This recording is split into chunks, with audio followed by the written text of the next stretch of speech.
Hey everyone, 24/7 here with Barnabas. Hey, bye. There you go. So we're here to talk about Bad Blood 2004. Yes, I'm finally getting to this Bad Blood review. I'm sorry, the video quality isn't best. This is the microphone that works best with this camera. I should probably get a new camera for this soon. I'm not sure how to replace it or just get it like using one of the other cameras. I don't know. But yeah, Bad Blood. It's a good show. I liked it. I surprisingly liked it more than I thought I would. There's some stuff in it that wasn't great, but I still, enjoyed it. And yes, I must mention that we did lose Pete Rose today. I'm filming this Monday, so this will be up Tuesday morning about. So, yeah, that really sucks. My mom texted me about it because she's a big baseball person, so our condolences to Pete Rose's family. I did put out a community post a little bit ago about it, so yeah, so that really sucks. So, but yeah, Bad Blood. It was decent, I guess. This show took place. Where did it take place even? Oh, it was on June 13th, 2004 in Columbus, Ohio at the Nationwide Arena with an attendance of 9,000. Only attendance of 9,000? Holy fuck. I mean, it was 2004 WWE. And a buy rate of 264,000. Tagline is, he's back. Watch yours.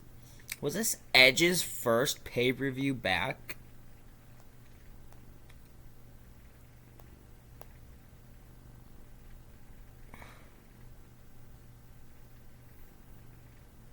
Was this Edge's first pay? I don't even know. I think it was his first match back as Edge and the World Heavyweight Champion Chris Benoit. I'm almost positive try to regain the World Tag Team titles. I think. I don't remember. I know they were Tag Team Champions at one point. From La Resistance. Sylvain Grenier and Robert Conway. They sang "Oh Canada" when they came out, and I thought that was hilarious. I liked La Resistance. I know Zach said because La Resistance was also on Bad Blood 2003. You should go watch their review, it's really good. Zach does not like La Resistance. I liked them. I think they were a decent heel tag team from the time. Also, just saying, there are worse tag teams at the time. This is a decent match. It was really about getting that Benoit hot tag. And Benoit also had a match later on the night, so he was going to pull double duty tonight because of Eric Bischoff. So yeah, this is an okay match. Good back and forth. All of a sudden Kane fucking comes out and just beats the shit out of both guys and causes a DQ. So Chris Benoit and Edge win, but La Resistance keeps the World Tag Titles. Which, by the way, I love those tag titles. They're great. Speaking of titles, the new blue and the Intercontinental title, fucking love it. It was a good match. I liked it. I don't want the DQ finish, though. That kind of sucked. So I'll give it a 2.5 stars. I think it was an okay match. A decent way to open the show. Could have been better. Next, Chris Jericho takes on Tyson Tomko, Christian's manager. So I think Christian was on the shelf at this point because I think he got hurt or something. I think. Don't get me wrong. I don't even remember. Yeah, because Christian didn't leave yet at this point. I don't think, at least. Zach can correct me.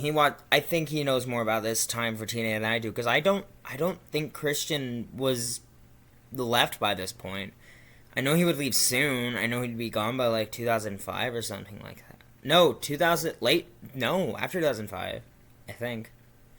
Yeah, he must have left after 2000 in like second half of 2005, because I remember he was there for a bit. But yeah, this is still coming off of their WrestleMania match. So, Tomko is accompanied by Trish, who Trish also has a match later in the night. This is an okay match. Tomko really couldn't work.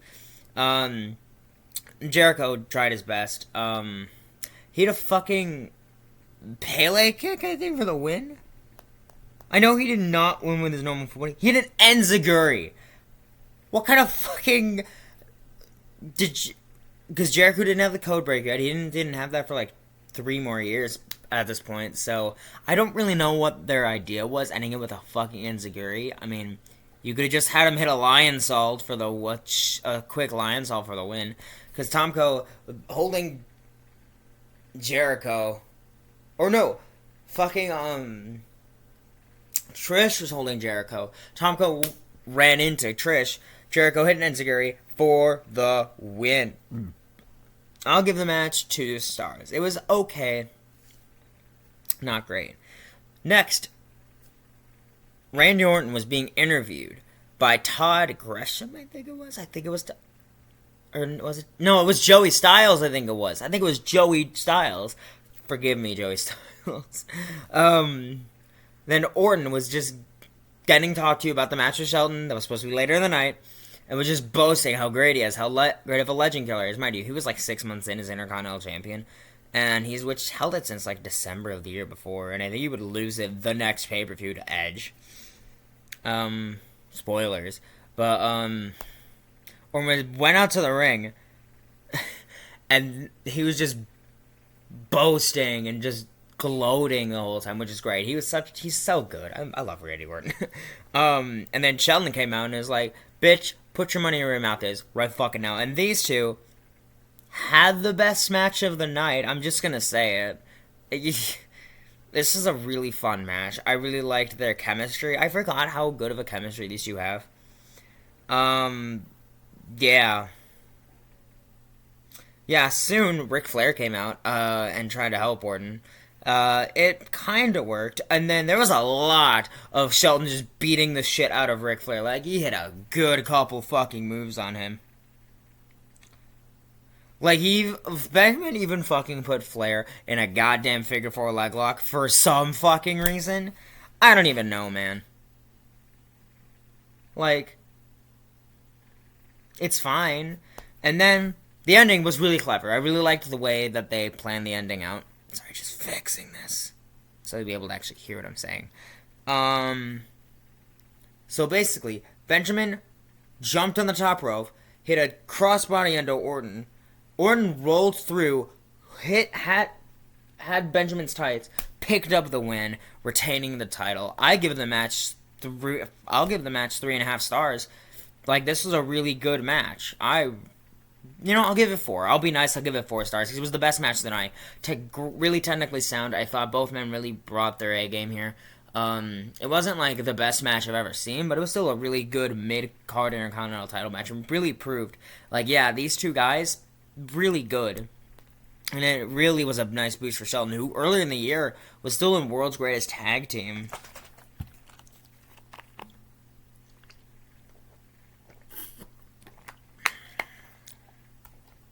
Yeah. Next, a fatal 4-way match for the WWE Women's Championship, with Victoria defending against Trish Stratus, Lita, and Gail Kim. I think this is still the women's title run Victoria was in from her WrestleMania match with Molly Holly. So, yeah, it was Trish, Lita, Gail Kim, and Victoria. It sounds like it'd be a pretty good match. It was actually pretty decent.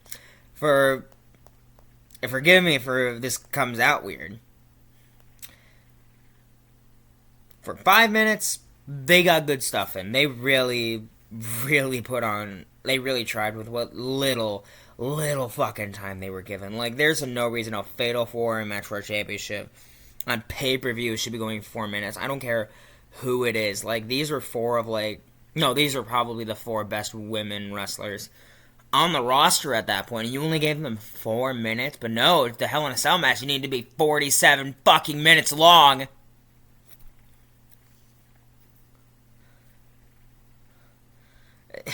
It was good.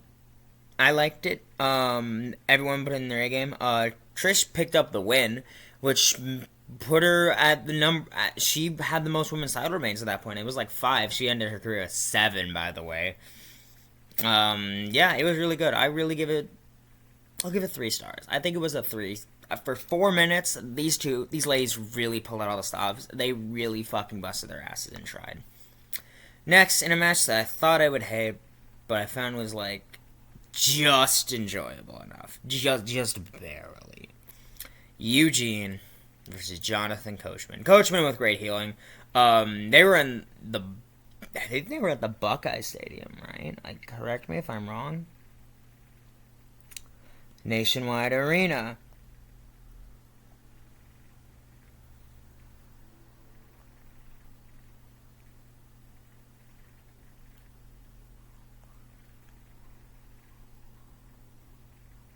No, but they were still in Ohio where the Buckeyes played. So what did he wear? He wore fucking Michigan Wolverines shit.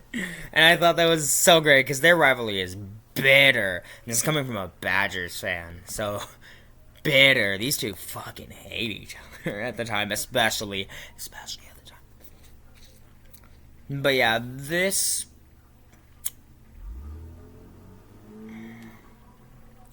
Nick Dinsmore could wrestle. That's Eugene's real name. Coachman could not. But they had a really fun comedy match. There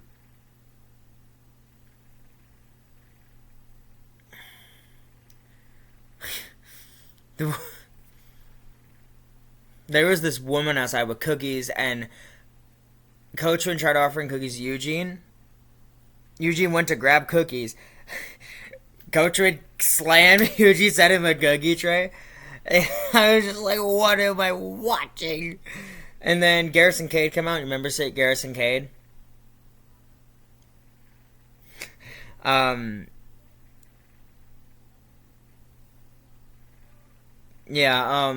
was a stuffed animal that Eugene had, so Cade just ripped its head off. And then Cade held Eugene. Coachman could try to win. But Eugene dodged, hit it. Eugene hit a rock bottom and a people's elbow because the Rock randomly showed up and supported Eugene. Sure, Rock was free that week. Why not? Oh, man. I'll give it 2 stars because it's not as bad as I thought it would be. It's fine. It's fun, dumb comedy. There are better comedy matches, but there are absolutely worse, you know? The crowd fucking loved it, and I think that really helped, too. And next, the World Heavyweight Championship match, which, oh, by the way, I should mention this is the Raw exclusive pay-per-view, so there's, like, no SmackDown guys on here. I don't know, I don't remember if Bad Blood 2003 was. I think that was also a Raw exclusive show. But yeah, Chris Benoit pulling double duty tonight, like I said. Defending the World Heavyweight Championship against Kane. So Kane won a Battle Royal, which I will mention later. Basically, Triple H was probably going to win. Shawn didn't let him win, because rivalries and shit. But yeah, Kane won the Battle Royal. Been messing with fucking,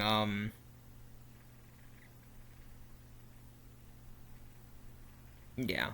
This was a really good match. I really liked it. I know Kane isn't, like, the greatest in-ring worker, but I thought Benoit really pulled him into a good match. They went back and forth, back and forth. I really liked... The main story was basically Benoit just damaging Kane's arm the whole time. Both arms, actually. Just trying to get that triple crossface in, and even trying to get that sharpshooter in. Just trying to get Kane to tap out. He didn't want to pin... He didn't try to pin Kane. He was just like, no, I'm going to make this motherfucker tap out. And man, Benoit did really good here. I really liked it. And not throwing shade to Kane. Kane pulled his weight. But this is really about Benoit. Just that big underdog story of just him just wearing down Kane. Kane got hits in. Yeah. Kane hit a really big choke slam for just a 1-2 kick out. Yeah. Kane tried going for his flying clothesline thing. Benoit actually countered it into a crossface. But then, Benoit was going for the crossface again, tried what it looked like going to the other arm, but actually Kane with the quick little roll-up to retain. I'll give the match 3 stars. I think this was a really decent World Heavyweight Championship match. But next, the main event.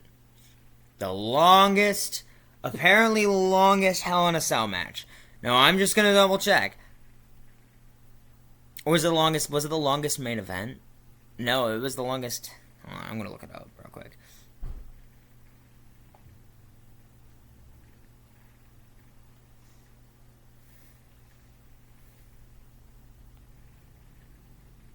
Yeah, no.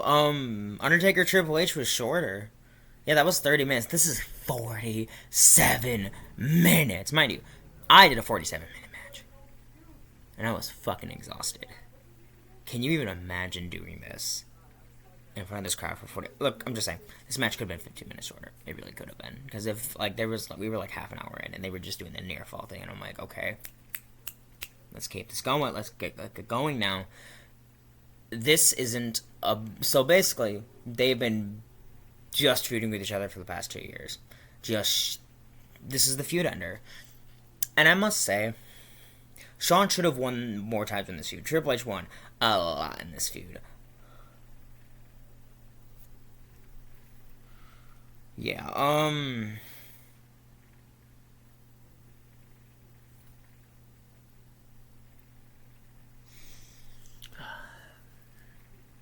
I don't think like how many times Zach will look it up and correct me. But yeah, I really feel like Shawn played a really good underdog here. Like they brought their A game, but something felt off. Like it wasn't a bad match. It was very technically sound. I thought all the spots looked good. I thought they sold everything as well as they should have. It's just something was missing, and I can't really explain it what was missing, but something was missing from this match, and I don't think it's like I don't think it ruins the match per se. I just really feel like, I don't know.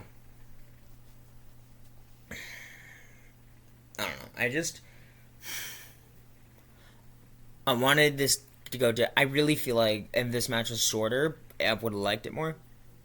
But they dragged this thing out, and I know Zach loves the Reign of Terror, but there's one thing about just Triple H in general I will never forgive him for is his obnoxiously long main event matches, because they tend to be annoyingly fucking long, and this is one of the best examples of it. Like, this is a long match. This is almost a goddamn hour, and it did not need to be. You could have put more time towards the women's match. You could have put more time towards, I don't know, Tom Cole Jericho. Could have given that at like 5 more minutes. Could have given fucking the women's match like 10 more minutes. I would have watched a 15-minute Fatal 4-way match between those, before all 4 of them. But no, this match needed to go 47 minutes. To DX Boys being DX Boys, I guess.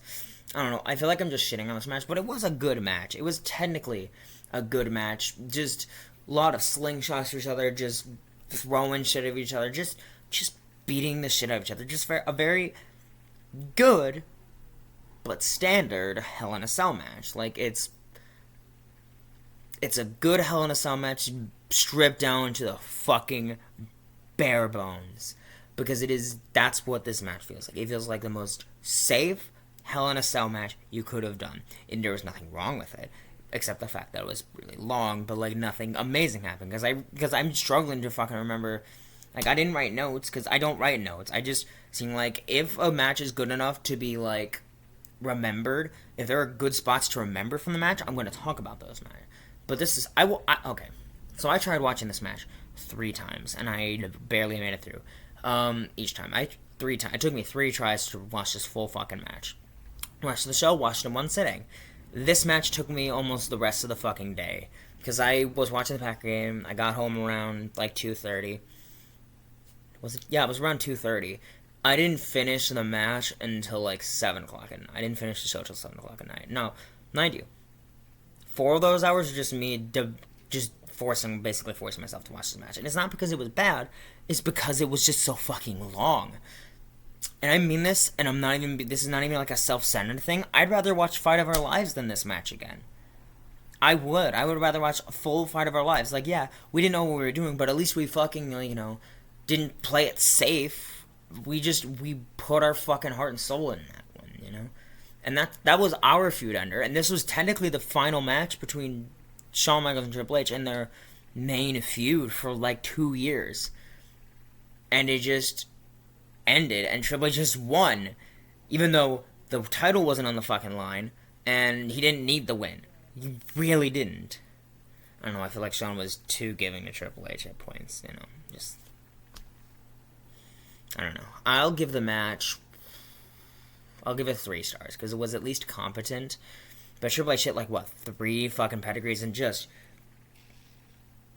had to, and it took him a while to pin, but he was like right fucking there too. He didn't have to crawl or anything. He was just like so tired and exhausted. Just like somebody, honestly, this is, if they did a finish like kind of like this for WrestleMania 19, I wouldn't have minded. But yeah, I liked the match, but I didn't like. I don't think I'm gonna watch it again for a couple years. I'm gonna be honest. There's nothing on this show to really go back to.